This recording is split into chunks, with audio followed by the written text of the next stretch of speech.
মাল্টাতে higher study করতে যাওয়ার আগে কিছু হিসাব প্রপারলি করে নিন, না হলে কিন্তু পরবর্তীতে সমস্যা হতে পারে।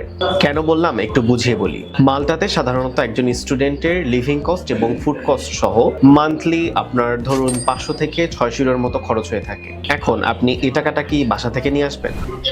অবশ্যই না।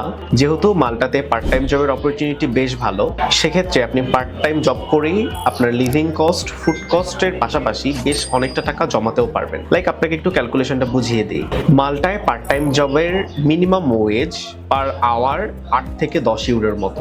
মানে আপনি যদি সপ্তাহে 20 ঘন্টা করেও কাজ করেন, আপনার মাসে প্রায় 600 থেকে 800 ইউরোর মতো খুব ইজিলি চলে আসে। এর পাশাপাশি তো ভ্যাকেশন আছে। ভ্যাকেশনে আপনি ফুল টাইম কাজ করলে খুব ইজিলি এক্সট্রা 300 থেকে 400 ইউরো ইনকাম করতে পারবেন। দ্যাট মিনস আপনার অন এভারেজ 1000 থেকে 1200 ইউরোর মতো পার মান্থ ইনকাম আসে। আর আপনার লিভিং কস্ট তো ছিল 500 থেকে 600 ইউরোর মতো। দ্যাট মিনস আপনি প্রায় 500 থেকে 600 ইউরোর মতো পার মান্থ সেভিংস করতে পারছেন।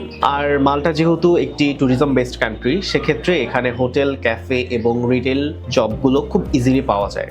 আর নিজের সেক্টরেই যদি আপনি ইন্টার্নশিপ অথবা জব পেয়ে যান, তাহলে তো কোনো কথাই নেই। এবং এই এক্সপিরিয়েন্সটা কিন্তু শুধু টাকার জন্য না, এই এক্সপিরিয়েন্স আপনার সিভিতেও অ্যাড হচ্ছে। আর ইউরোপিয়ান ওয়ার্ক এক্সপিরিয়েন্স সিভিতে থাকা মানে আপনি চাকরির বাজারে কয়েক ধাপ এগিয়ে। সো পড়তে গিয়ে শুধু খরচ না, একটু স্মার্ট হলে আর্নিং এবং এক্সপিরিয়েন্স দুটো একসাথে হয় মাল্টায়।